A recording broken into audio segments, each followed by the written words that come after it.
2 साल पहले उत्तर प्रदेश के मुख्यमंत्री योगी आदित्यनाथ ने हेलीकॉप्टर से कांवड़ियों पर फूल बरसाने का कार्यक्रम शुरू किया था। अब सरकारी खर्चे से पुलिस के लोग कांवड़ियों पर फूल बरसाते रहे।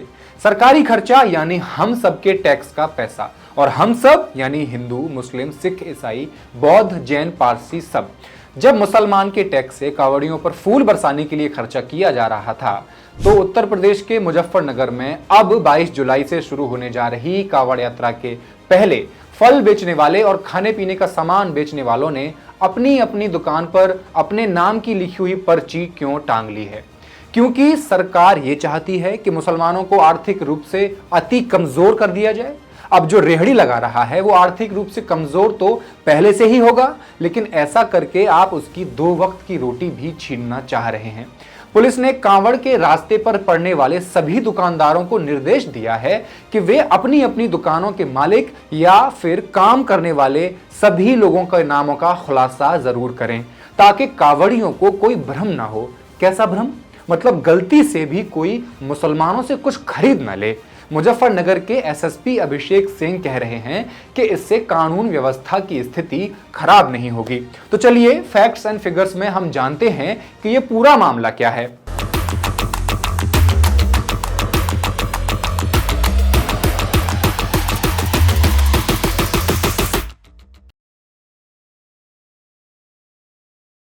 नमस्कार, मैं हेमंत और आप देख रहे हैं मॉलिटिक्स। उत्तर प्रदेश के मुरादाबाद प्रशासन ने आदेश जारी किया है कि कांवड़ ले जाने वाले लोग जिन जिन रास्तों से होकर निकलते हैं, वहां पड़ने वाली सभी मीट, अंडे और शराब की दुकानें बंद रहेंगी। इसके साथ साथ सभी दुकानों, होटल, ढाबों आदि पर उनके मालिकों के नाम या वहां काम करने वालों के नाम साफ साफ बड़े बड़े शब्दों में लिखे जाएंगे। ऑन दी अदर हैंड, कई ऐसे होटल और ढाबे ऑलरेडी बंद हो चुके हैं जिनके मालिक या तो मुस्लिम हैं या कोई हिंदू किसी मुस्लिम के साथ पार्टनरशिप में काम कर रहा था।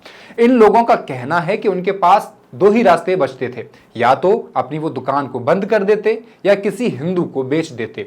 और ये सब पिछले साल से शुरू हुए विवाद के कारण हुआ है और प्रशासन के कारण हुआ है। द क्विंट की एक रिपोर्ट के अनुसार पिछले साल यानी 2023 में मुजफ्फरनगर जिले में कांवड़ यात्रा के दौरान कांवड़ यात्रा का जो रूट था उस पर पड़ने वाले सभी मुसलमान मालिकों के सभी होटल और ढाबे एलिजिडली बंद करा दिए गए थे। ऐसा नहीं है कि ये सभी मीट मांस ही बेचते थे, इनमें वो शाकाहारी होटल भी शामिल थे जहां खाने में प्याज, लहसुन भी इस्तेमाल नहीं किया जाता था। इन ढाबे के मालिकों का आरोप यह है कि पिछले साल इनके होटल और ढाबों को करीब 15 दिन बंद रखा गया। वहीं मुजफ्फरनगर में मुसलमानों के शाकाहारी ढाबों के खिलाफ पिछले साल से स्वामी यशवीर ने एक अभियान चला रखा है। संत होने का दावा करने वाले स्वामी यशवीर ये दावा करते हैं कई मुसलमानों के ऐसे होटल हैं जो हिंदुओं और हिंदू देवी देवताओं के नाम पर हैं। यात्रा के दौरान हिंदू नाम और फोटो देखकर इन होटलों पर खाना खा लेते हैं। क्या इसीलिए मुजफ्फरनगर के प्रभारी जिला सूचना अधिकारी अनमोल त्यागी ने कहा कि बोर्ड पर होटल ढाबों के नाम के साथ साथ उनके मालिक का नाम भी लिखा होना चाहिए, जिससे कांवड़िये सिर्फ एक विशेष धर्म के ढाबों पर ही खरीदारी कर सकें। प्रशासन की चपेट में सिर्फ मुसलमान ही नहीं है, बल्कि वो हिंदू भी हैं जो किसी मुसलमान के साथ मिलकर होटल या ढाबा चला रहे हैं। संदेश साफ है, जो मुसलमानों के साथ मिलकर काम करेगा उसे भी एक विशेष तरीके से ट्रीट किया जाएगा। सोनू पाल के साथ भी कुछ ऐसा ही हुआ था। सोनू बताते हैं, मेरा वेज ढाबा था, सिर्फ हिंदू स्टाफ था, लेकिन पिछले साल कांवड़ यात्रा में पुलिस वालों ने आकर हमारा ढाबा बंद करा दिया था। मुझे 3 लाख रुपए का नुकसान हुआ। सादिक त्यागी मेरे पुराने दोस्त थे और मेरे पार्टनर भी थे। दरअसल मुस्लिम दुकानदारों के खिलाफ मोर्चा खोलने वाले स्वामी यशवीर ने एक आरोप और लगाया है कि ये लोग खाने में थूक रहे हैं और मूत्र भी कर रहे हैं। इस पर अपना ढाबा बंद कर चुके वसीम अहमद कहते हैं, मैंने 8 साल शुद्ध शाकाहारी दुकान चलाई है। पूरा स्टाफ मेरा हिंदू था, लेकिन मेरा पार्टनर भी हिंदू था। तब ढाबे से 34 हजार रुपए हर महीने में कमा लेता था, लेकिन अब एक मंडी में 11 हजार पर काम कर रहा हूं। हमारी कोई सुनने को तैयार नहीं होता। हम किससे बहस करें और किससे अपना दुख कहें? आखिर कोई अपने खाने में थूकेगा या पेशाब क्यों करेगा? हम भी खाना खाते हैं। अखिलेश यादव ने सोशल मीडिया एक्स पर किए गए पोस्ट में लिखा कि सभी दुकानदारों को अपना नाम लिखने का निर्देश दे दिया गया है। जिसका नाम गुड्डू, मुन्ना, छोटू या फत्ते है, उसके नाम से क्या पता चलेगा? कोर्ट इस मामले में स्वतः संज्ञान ले और ऐसे प्रशासन के पीछे के शासन तक की मंशा की जांच करवाकर उचित दंडात्मक कार्रवाई करे। ऐसे आदेश सामाजिक अपराध हैं जो सौहार्द के शांतिपूर्ण वातावरण को बिगाड़ना चाहते हैं। अब सवाल यह है कि प्रशासन को यह सब करने की हिम्मत कौन दे रहा है। कांवड़ यात्रा की तैयारियों से जुड़ी एक मीटिंग में शामिल हुए यूपी सरकार के मंत्री कपिल देव अग्रवाल ने पुलिस को यह सुनिश्चित करने को कहा है कि कोई भी मुस्लिम मालिक अपने होटल या ढाबे का नाम हिंदू देवी देवताओं पर न रखे। लेकिन जब सिटी मजिस्ट्रेट मुजफ्फरनगर से इस बारे में पूछा गया कि क्या दूसरे समुदाय के लोग अपने दुकान और ढाबों का नाम हिंदू देवी देवताओं पर नहीं रख सकते, तो उन्होंने कहा ऐसी तो कोई पाबंदी नहीं है, लेकिन ना रखें तो अच्छा ही है। कांवड़ यात्रा का जो मेन रूट है वो NH 58 है। वहीं पर आदिल राठौर का एक ढाबा है, welcome to picnic point tourist. Adil Rathore ने 12 सालों तक शुद्ध शाकाहारी ढाबा चलाया है। ये ढाबा अब बंद है। वजह बताते हुए आदिल ने कहा, पिछले साल मुझे बहुत नुकसान हो गया, मुझे घर से कर्जा लेना पड़ा। पिछली साल जब मेरा ढाबा बंद कराया गया तो फिर मैंने हमेशा के लिए इसे बंद ही कर दिया। मेरे मुसलमान होने की वजह से मेरा होटल बंद करा दिया गया था। मैंने दुकान किराए पर ले रखा था। पहले वाले दुकान मालिक ने ढाबे का नाम ओम शिव वैष्णो ढाबा रखा था। मैंने उसका नाम भी बदल दिया था। मुझे कम से कम 1.5 लाख रुपए का नुकसान हुआ। हम तो खाने में प्याज लहसुन भी नहीं डालते थे। फिर मैंने ढाबा बंद कर दिया। अब मैं घर पर रहकर खेती कर रहा हूँ। सावन का महीना हिंदुओं के लिए विशेष होता है और खासकर शिव भक्तों के लिए। पूरे महीने लोग मंदिरों में जाकर शिवलिंग पर जल चढ़ाकर शिव आराधना करते हैं।